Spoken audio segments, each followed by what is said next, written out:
ข้อ2บทเสรีระดับศาสตร์เนาะวิชาคณิตศาสตร์2022-23ข้อที่2มาให้ sin x บวก a cos x เท่ากับ b เนาะจงหาค่าสมบูรณ์ของ a sin x ลบ cos x ตาม a และ b เด้อฉะนั้นเวลาที่น้องมาแกนี่เนาะเขาก็จะมาจากบอนที่เป็นเงินขายก่อนเงินขายแม้จะเป็นจากเนาะจากยูบอลว่า sin x บวกให้กับ a คูณ cos x เท่ากับ b เดี๋ยวนี้เราต้องการว่าให้ a ไปอยู่กับ sin เนาะแล้วก็ลบ cos ฉะนั้นถ้าเราอยากเห็นได้แนวนั้นเนาะก็ต่อเมื่อเราต้องเปลี่ยน cos นี่เป็น sin และ sin เป็น cos ถ้าเราอยากเปลี่ยนแนวนั้นแม้ต้องอินตานการขึ้นกำลังสองเข้าทาง2 ภาคเนาะมันจะเปลี่ยนได้เพราะว่ามีแต่ sin กำลังสอง cos กำลังสองที่จะเปลี่ยนได้แม่นบ่ก็เลยขึ้นไปตามเลยเนาะได้เป็น sin กำลังสอง x เนาะบวกให้ 2a sin x คูณให้ cos x บวก a กำลังสอง cos กำลังสอง x เท่ากับ b กำลังสองเนาะและเราจะเปลี่ยน sin กำลังสองกับ cos กำลังสองและเราก็มีสูตรไม่บอกเนาะสูตรที่เรามีแมนเป็น sin กำลังสอง x เนาะบวก cos กำลังสอง x นี้เท่ากับ1ก็เลยเอาสูตรนี้มาถอนและแทนใจเนาะ sin กำลังสองก็เลยเป็น1ลบ cos กำลังสอง x บวก 2a sin x เนาะ cos x และ a กำลังสอง cos กำลังสองก็จะเป็น1ลบ sin กำลังสอง x เท่ากับ b กำลังสองเนาะ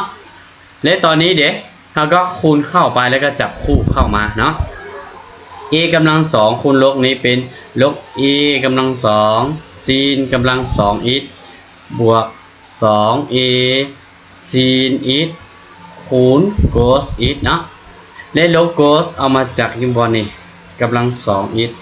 เราจะได้1มาบวก a กำลังสองคนนึงก็เป็น a กำลังสองเท่า b กำลังสองเป็น4เนาะ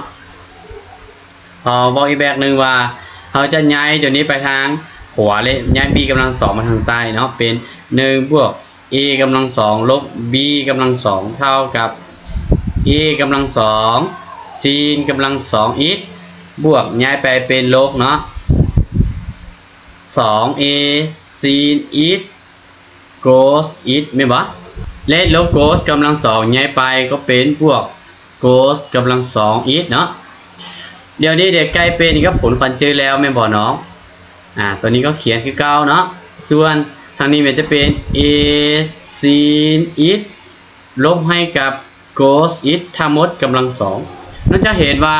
มันจะได้ตัวที่พื้นฐานแล้วเนาะมีแต่เอา5กัน2เข้าทาน2 ภาคเด้อเอา5กัน2เข้าทาน2 ภาคเนาะเราจะได้ค่าสมบูรณ์ของ a sin x ลบให้กับ cos x เนาะในเมื่อเราใส่ค่าสมบูรณ์ใส่จะมีแต่ค่าบวกเนาะก็คือเป็น1บวก a กำลังสองลบ b กำลังสองอันนี้ก็คือวิธีการเกณฑ์โจทย์เนาะมีแต่เรามาสรุปผมใส่ตื่นเขียนคำว่าสนานใส่เป็นตัวลงท้ายด้วยเนาะเวลาเกณฑ์โจทย์ทุกๆครั้งเด้อโอเคสำหรับน้องใดที่มาวิดีโอการสอนแบบนี้เนี่ยอย่าลืมกดไลค์กดแชร์และกดติดตามด้วยเนาะและอาจารย์ขอไว้พรให้กับน้องๆที่เสร็จระดับศักดิ์ในปีนี้ให้เสร็จที่อันดับ1 2 3เด้อ